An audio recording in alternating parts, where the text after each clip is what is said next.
Olá, boa noite, meus irmãos e meus amigos. Que a graça e a paz do nosso Senhor Jesus Cristo esteja sobre a vida de cada um de vocês. Meu nome é Marli Moura, eu sou missionária da Igreja Batista Novo Horizonte Natal RN e estou aqui com você mais uma vez para meditar acerca da Palavra de Deus. Nós estamos aí no segundo semestre de 2021, né? Metade do ano já passou e temos aí vivido, dias difíceis, 2020, 2021. Foram dias de enfermidades, de perdas, de tempos de desemprego, de escassez. E eu não sei como é que você tem enfrentado aí esse tempo, né? Esse tempo em que o mundo está imerso nessa pandemia. Não sei se você contraiu dívidas ou se conseguiu passar, por esses momentos sem maiores dificuldades. Mas imagine que você tivesse aí uma grande dívida. Tivesse acumulado aí nesse período aí uma grande dívida, alta demais para você pagar. E de repente, essa dívida fosse cancelada. Qual seria o sentimento de você em relação a isso? Qual seria aí o seu tratamento, o comportamento em relação a quem perdoou a sua dívida, cancelou a sua dívida? Já pensou nisso? Eu gostaria de ler com vocês nesta noite um texto de Colossenses que fala sobre um cancelamento de uma dívida. Uma dívida que eu tinha e você também. Mas como ela foi cancelada. E eu quero pedir a você que, pensando nisso, reflita sobre o seu comportamento diante desse fato, da dívida que foi cancelada. Como ela foi cancelada. Que tipo de relacionamento você deve ter com aquele que cancelou a sua dívida. Leia comigo. Eu estarei lendo Colossenses capítulo 2, a partir do verso 9, que diz assim: Porquanto nele habita corporalmente toda a plenitude da divindade. Também nele estáis aperfeiçoados. Ele é o cabeça de todo principado e potestade. Nele também fostes circundados, não por intermédio de mãos, mas no despojamento do corpo da carne, que é a circuncisão de Cristo, tendo sido sepultados juntamente com ele no batismo, no qual igualmente fostes ressuscitados, mediante a fé no poder de Deus que o ressuscitou dentre os mortos. E a vós, outros, que estáveis mortos pelas vossas transgressões e pela incircuncisão da vossa carne, vos deu vida juntamente com ele, perdoando todos os nossos delitos, tendo cancelado o escrito da dívida, que era contra nós e que constava de ordenanças, a qual nos era prejudicial, removeu-o inteiramente, encravando-o na cruz. E despojando os principados e as potestades, publicamente os expôs ao desprezo, triunfando deles na cruz. Ninguém, pois, vos julgue por causa de comida e bebida, ou dia de festa, ou lua nova, ou sábados. Porque tudo isso tem sido sombra das coisas que haviam de vir, porém o corpo é de Cristo. Ninguém se faça árbitro contra vós outros, pretextando humildade e culto dos anjos, baseando-se em visões, enfatuado sem motivo algum na sua mente carnal, e não retendo a cabeça, da qual todo o corpo, suprido e bem vinculado por suas juntas e ligamentos, cresce o crescimento que procede de Deus. Se morrestes com Cristo para os rendimentos do mundo, porque, como se vivêssemos no mundo, vos sujeitais às ordenanças. Não manuseis isto, não proveis aquilo, não toqueis aquilo outro, segundo os preceitos de doutrina dos homens. Pois todas essas coisas, com uso, se destroem. Tais coisas, com efeito, têm aparência de sabedoria, como o culto de si mesmo, e de falsa humildade, e de rigor ascético, Todavia, não tem valor algum contra a sensualidade. Os versos 13. E a vós outros que estáveis mortos pelas vossas transgressões e pela incircuncisão da vossa carne, vos deu vida juntamente com ele, perdoando todos os nossos delitos, tendo cancelado o escrito da dívida que era contra nós e que constavam de ordenanças, o qual nos era prejudicial, removeu inteiramente, encravando-o na cruz. Aqui a gente tem um texto aí em que Paulo está falando algumas coisas para aqueles irmãos, né? Os colossenses. Ele começa falando, eu li a partir do verso 9, que ele começa falando que toda a plenitude, né, divina habita em Cristo e que por isso nós estamos perfeitos nele. Né? Estamos perfeitos segundo Cristo. E ele começa a apontar uns problemas que estavam acontecendo na igreja, em que as pessoas estavam fazendo com que eles começassem a pensar que teriam que ter outros preceitos. A questão da circuncisão, a questão de comer ou de beber, de guardar dias, né, festividades. Ele vai falar acerca disso no texto.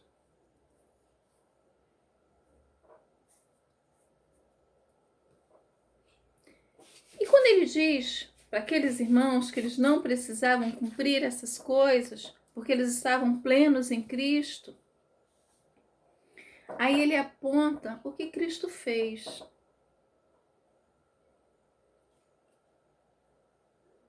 Como é que ele cancelou essa dívida?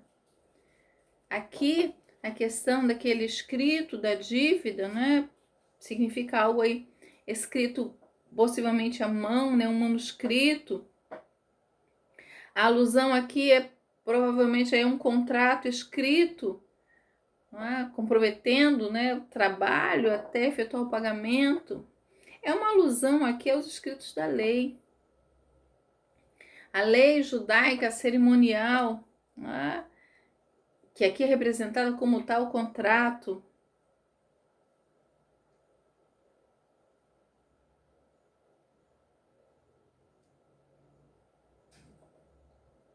Cristo, lá na cruz, ele vai cravar a dívida que nos era contrária. Ele vai fazer isso pela sua morte lá naquela cruz. Havia uma cédula que nos era contrária. Havia uma dívida que o homem não podia pagar. O que Deus faz? Deus risca. A lei, ela apontava aí para a condição do homem, apontava aí para essa condição pecaminosa. E como ela apontava o erro, como ela apontava o pecado, o homem não tinha condição de pagar. Então, essa dívida, ela crescia. Ele não conseguia cumprir as ordenanças. Então, a lei aqui é nomeada escrito de dívida, porque há uma obrigação de cumpri-la de forma integral, para que o homem pudesse viver por meio dela.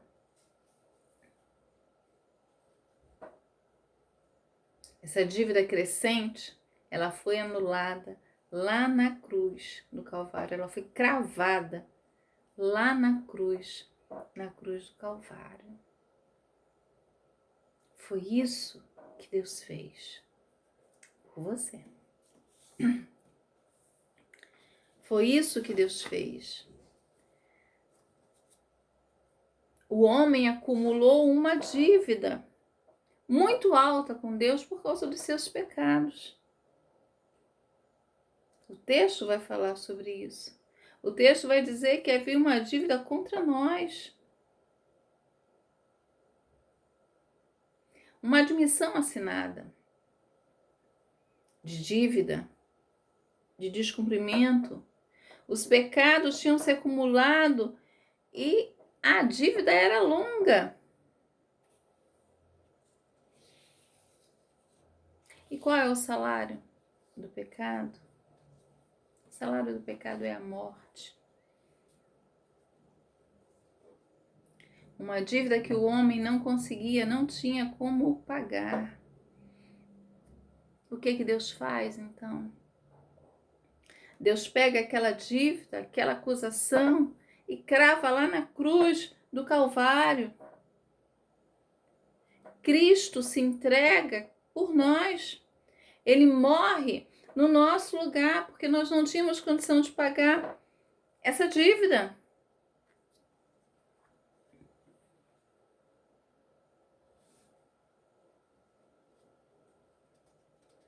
Como Cristo morre, né, pelo sacrifício de Cristo, a dívida, então, ela se tornou sem efeito. Ela foi cancelada.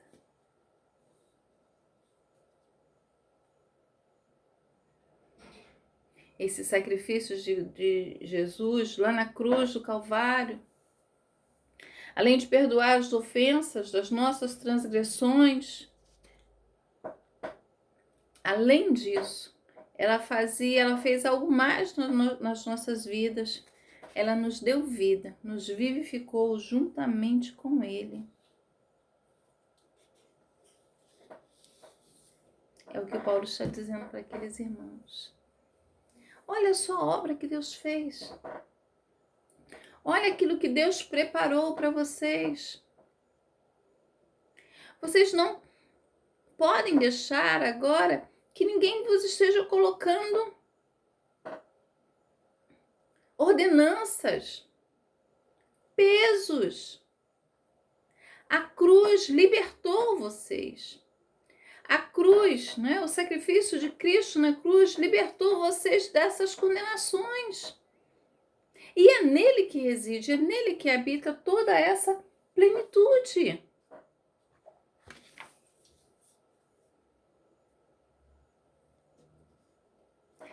Portanto, ninguém vos julgue. Então, a ninguém é dado a autonomia de julgar.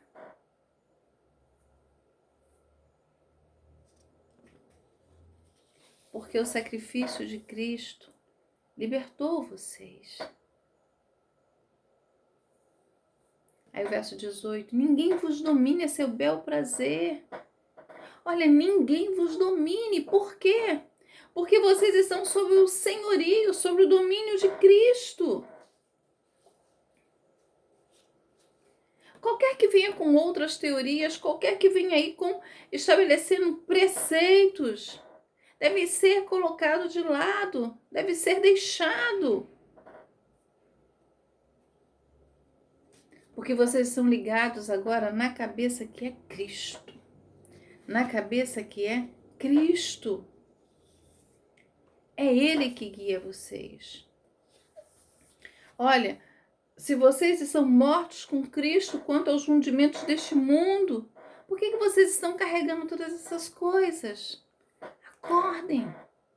Vocês estão libertos.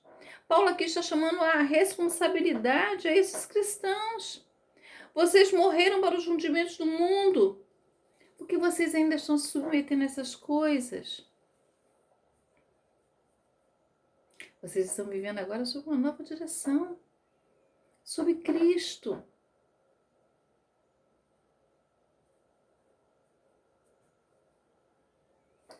Vocês precisam viver essa novidade de vida.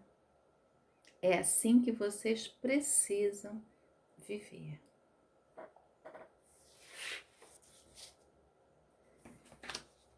Me responde uma coisa. Eu sei que o que eu estou falando para você aqui não é nenhuma novidade, não é? Você sabe o que Cristo fez para você lá na cruz. Mas quando você ouve, não é, que a sua dívida foi cancelada, que a sua dívida, né, a dívida que era sua, o escrito da dívida era seu, foi cancelado. Alguém pagou por você.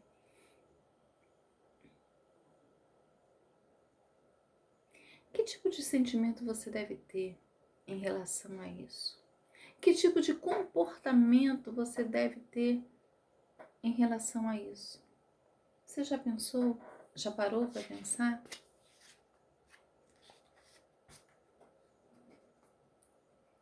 Paulo está dizendo para aqueles irmãos que eles precisavam viver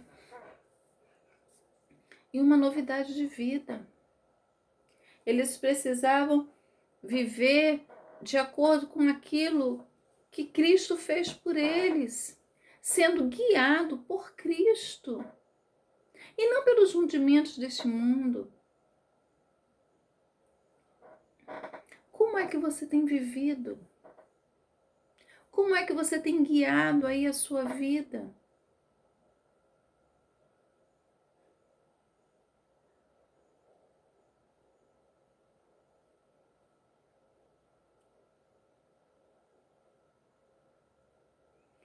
Vocês outros que estáveis mortos pelas vossas transgressões e pela incircuncisão da vossa carne, vos deu vida juntamente com ele, perdoando todos os nossos delitos. Verso 13. Nós estávamos mortos e ele nos deu vida. Nós éramos devedores e ele perdoou os nossos pecados. Precisamos viver de forma a agradá-lo, a honrá-lo. Devemos viver de forma agradecida pelo que ele fez. Ele fez algo que eu não podia fazer e nem você.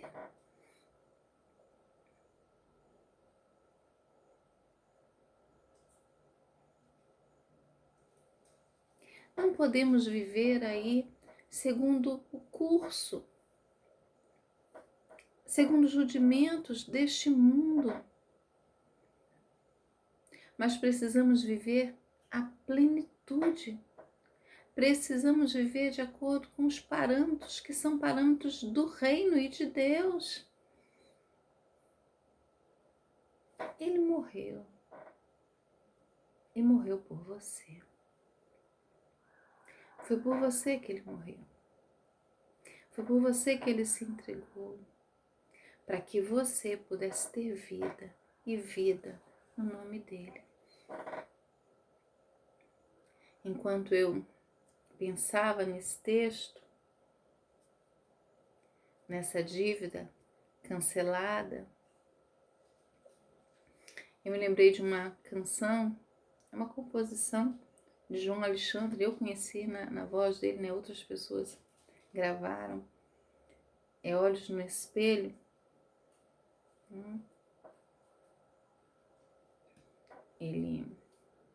A canção ele vai dizer, vê seus olhos no espelho, por fora um herói, por dentro um ladrão. Vê, só resta em você, nos poucos amigos, motivos em vão. Viu, desacreditado no mundo queimado por ser o que é. Vai tão longe do Pai, pensando e chorando sua falta de fé. Sai dessa revolta, pensa e volta, quebra os seus grilhões. Deus tem vida plena, vale a pena retornar e ver. Ver o amor antigo, o abraço amigo, a festa começar. Pois arrependido, mais um filho volta ao lar. Uma canção baseada aí naquilo que acontece lá com o filho pródigo, não é? Quando ele se vê, quando ele percebe quem é e resolve voltar. E eu pensando nesse texto, né, eu me lembrei da canção. Você não pode esquecer quem você é. Você não pode esquecer o que Deus fez por você. Olha o que Deus fez. Olha o que o Pai fez por você. Ele fez algo que você não podia fazer. Então viva agora na companhia dele. Olhe para você. Se você tem andado assim longe, distante, né? Se olhando no espelho agora, volta. Volta. Na presença do Pai, na casa do Pai, a plenitude. Porque isso foi conquistado para você lá na cruz do Calvário.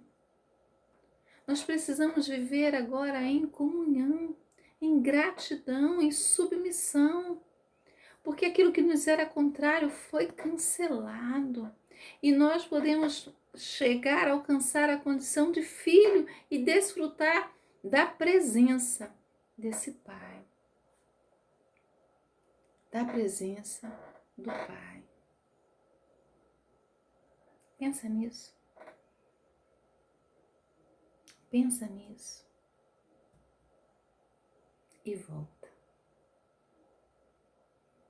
Vale a pena, como diz a canção, retornar e ver.